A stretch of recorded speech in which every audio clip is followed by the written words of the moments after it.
One. Hello, everyone, and welcome to Loriander. This is the show where we talk about the show after the show. I think that's going to be like our new intro line. It's pretty good. Headcanon accepted. I'm here for it. Yeah, we had a really great show today. Let's jump right in. I want to have a moment for Abhora to introduce themselves, tell us where we can find you, all that jazz, and also welcome you to Coriander. Welcome. Well, thanks, Pods. It's been really fun to join you all here, and you can find me on most social medias under Abhora_rules. It's a little different for TikTok because somebody already took the regular spelling of it, so it's Abhora_RULZ, which I think is way cooler and Absolutely rad. less giving a fuck. Like, try to find and follow me. I don't care. I don't need your follow. You don't need matching usernames. Like, people will find you. I don't need the follower count. I don't. In fact, I could use to hemorrhage a few thousand. So under no circumstances, track down and follow Abhora. A lot of pressure to come up with content regularly. The more followers you get, the harder it is. Sometimes I think of just going private and entertaining myself with my shenanigans. I think about that all the time. But we're very thankful that you entertained us today with your shenanigans. Well, thank you. Can you tell us a little bit more of like coming up with the character and what that was like? Well, usually when I tackle these campaigns, I try to be as in the way as possible without without becoming so burdensome that I'm asked not to come back. So that's kind of the line that I straddle. So trying to be, the fun chaos factor in many different ways. That was really fun for me because normally Asena is the chaos monster. So it was really fun to see Asena in like a setting where she's like, what is happening? Why is this out of control? There's someone more chaotic than me. Well, I'm glad I could take the burden of that because it is a lot to try to throw a wrench in the gears every week.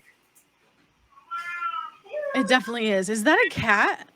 Yes, this is my elderly cat little brother who is just throwing a fit. Gosh. Hi. His job is to walk around into every room and scream. He takes He's outstanding in his field. It's very Yeah. He takes it very serious. This cat is a paid actor. He's a pain, all right. A paid actor. Paid actor. Yes. Well, we're gonna just shift focus here for a minute. So, Cool. campaign's going good so far. Are we just starting this like off with each other? Or? Let me give a little bit of background on what's been going on. You are in episode 99. What year is it? You are in episode 99 of this show. So these two characters, John Carmichael and Asena, they have been traveling across the multiverse. They've gone to different universes. There's one universe that's like a 1930s pulp noir, think Rocketeer. Yeah, see? Yeah. And that's canonical. Gangsters talk like that. There's another world that is like giant robots fighting against dragons. They went to a world that was like this anime universe that I concocted. So they've been traveling to all these different places. And what we've just done is we've shifted the format. So now instead of it just being this long, like it's episode 99, we're now doing different seasons where each season they travel to a different universe and they meet a guest star along the way who usually lives in that universe. So in that way, you're the guest for this one, and you don't have to know about all the adventures they've been on before. You just have to know about your thing and your ship, And that way we can have different guests joining us and we can bring you along on our adventures without making you watch 300 hours of content to get caught up. And yeah, no, it's I don't need to know all that. And besides, isn't the most important character in our own story ourselves? It's true. It's true. Oh, we lost Pods for the time being. We'll see if we're able to. Oh, I thought she was done with the. Oh, her internet cut out. Yeah. No, she's just like, I checked my timer. I'm off the clock now. You know, I'm. You know what? Yeah, I said my piece, and I need this actually. I never did this. Until she comes back, Matt, I'm putting you in charge because you put a whole bunch of Yeah. stuff on the. So take it away. Exactly. So moving along, we have a few different character spotlights that occurred during our show. I think, looking at the elephant in the room, Captain Flig and Glebnor, come on, these were some pretty interesting characters. I mean, out the gate, they were absolutely delightful. There was a scene that came up rather quickly where during the course of our first fight, it came out that Captain Flig had been planning to betray the party, but not really planning to betray the party. It was more so a flight of fancy where it felt as though, at least from my perspective, that you had this big elaborate plan that you were just like pulling the trigger on. And then we pretty quickly found out that to me, it felt like you had been saying these fun things, like a lot of these one-liners where, oh yes, the enemy of my enemy was my friend and things like that. And you were kind of using that as the fulcrum of making the story go forward. Did you have a plan going into that, or were you just reacting? And like you said, with the insertion of chaos, whatever seemed like the most fun at the time, that's what you pulled the trigger on.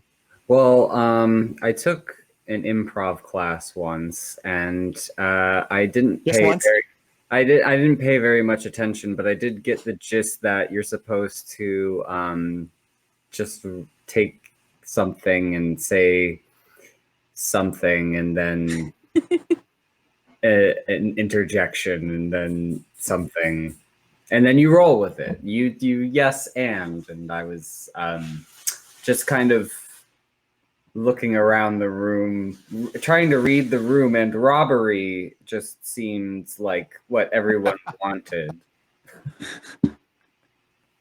You definitely put the privates into privateer this episode. Aside from being extremely flamboyant in the way that you were bringing not necessarily sexually charged situations, but you made a point of instead of like trying to persuade people, you were talking about seducing people instead of killing them with kindness. Captain Fig and Glebnor, it seemed like you were drawing inspiration for how you and our illustrious DM were playing those characters. Even Salty Jimbo, who kind of became a standout character, initially just someone that got thrown on the table to take some temporary hit points. It seemed as though right before our very eyes, these characters came to be doing a callback to some very memorable personas we may have seen in popular media over the last 2 decades. Is that something that you had kind of planned from the start, or did it just kind of develop as the game was going? It kind of developed very on the fly when we were planning this jump in. I just kind of usually go with the first idea that pops into my head, and space usually kind of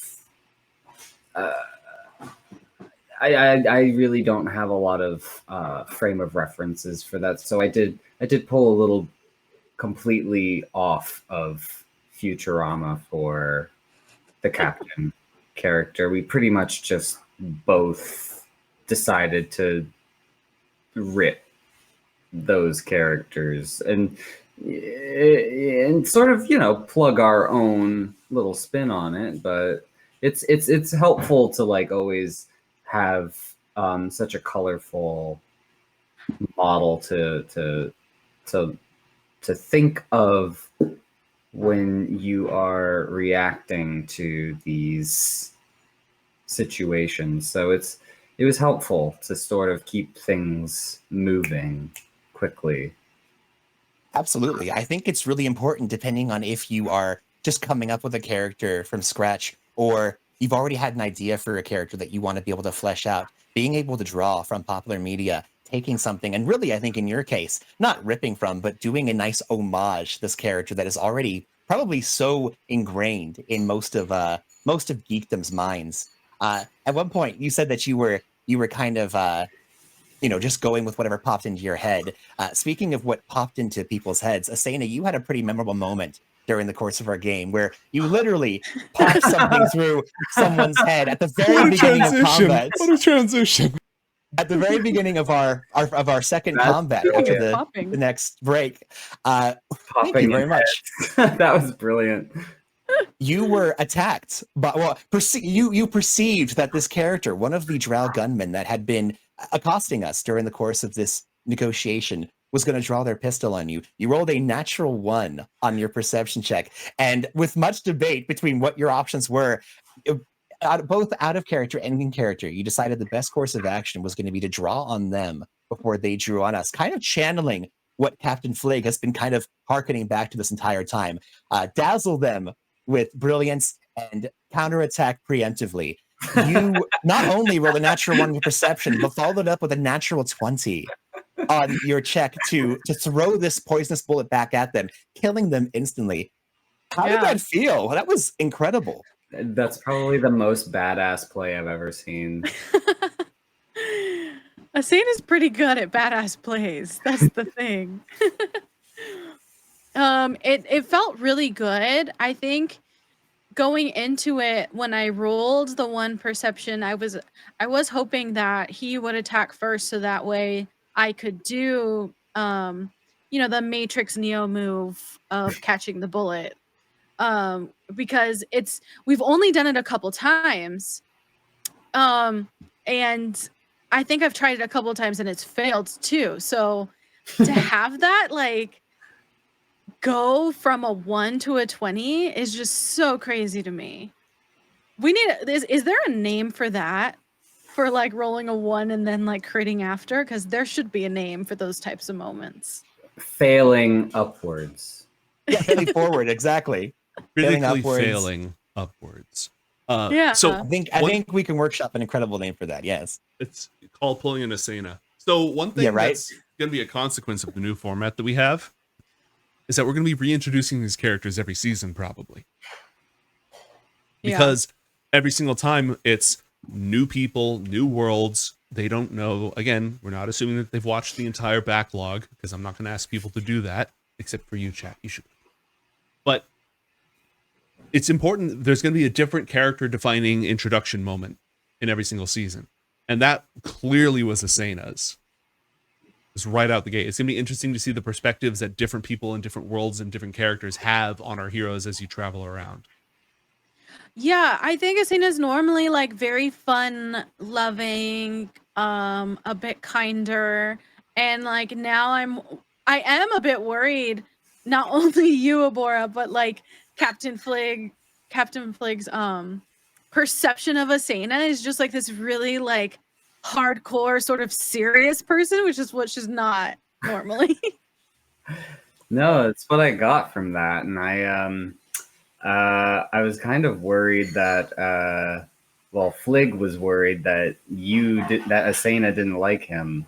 And for having such a big ego, that kind of fucks with him a little bit. So it'll be interesting to see this chemistry play out. Yeah. Hopefully we get a chance to touch on that and maybe show Asena's softer side, because she hasn't been like this in quite a while. And it's a question to Joe.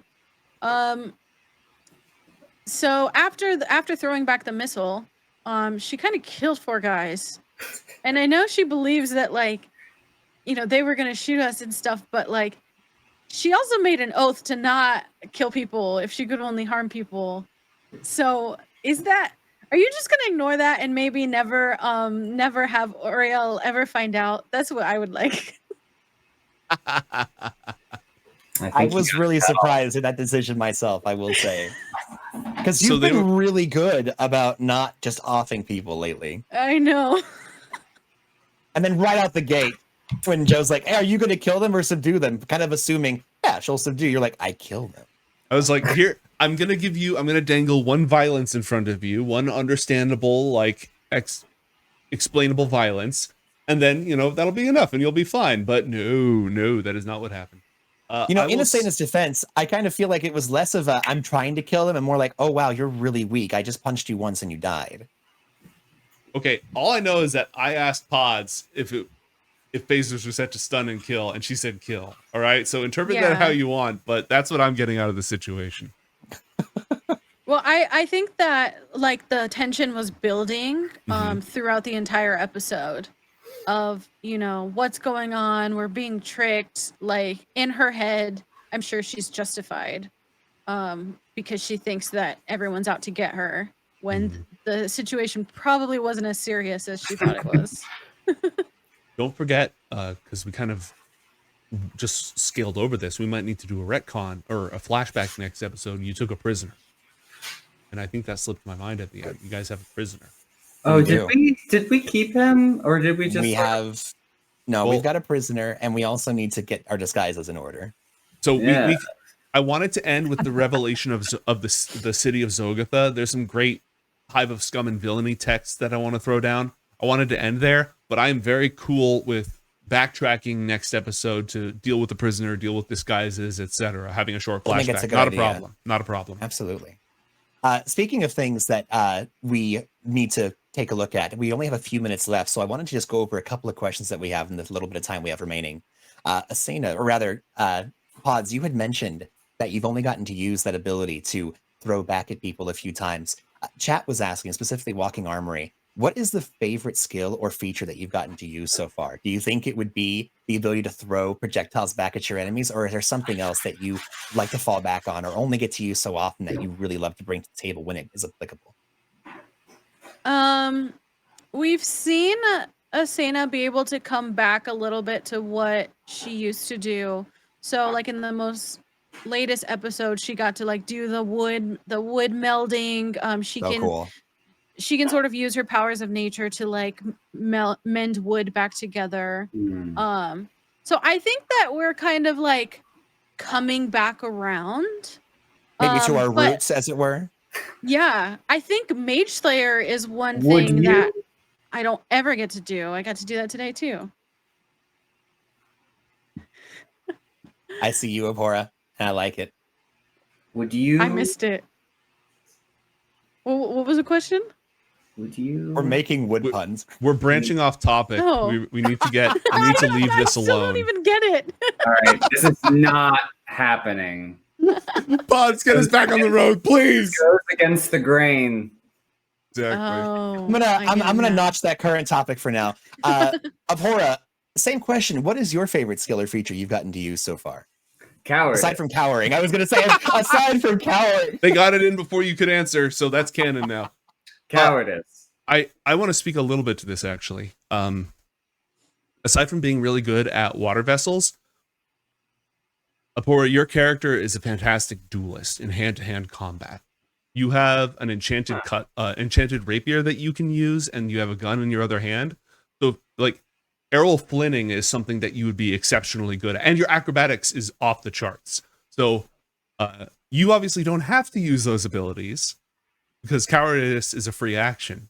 But if things come to it, just think like an old school pirate movie, and you'll kick ass at it.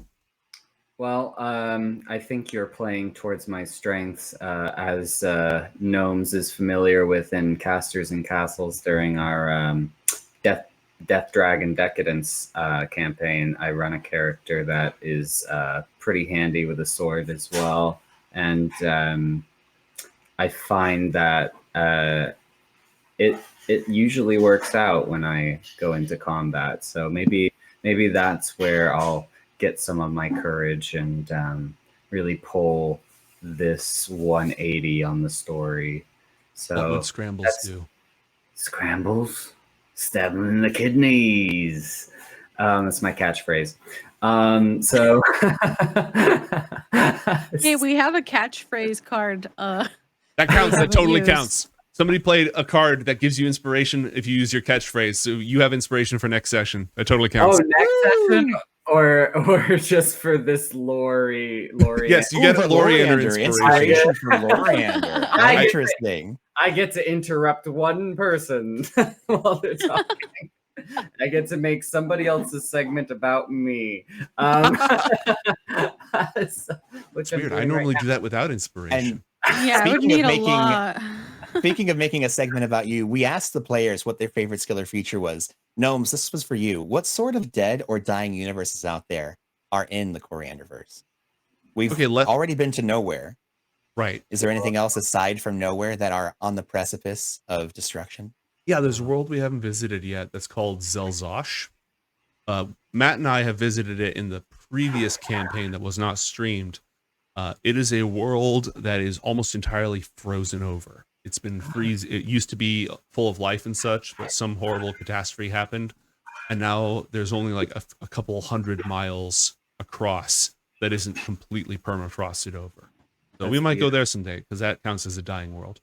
That's beautifully tragic, but I think it would be really disturbing if on the icy beaches was a single hand with a torch sticking out of the sand, and then you realize that it's the Statue of Liberty. You will!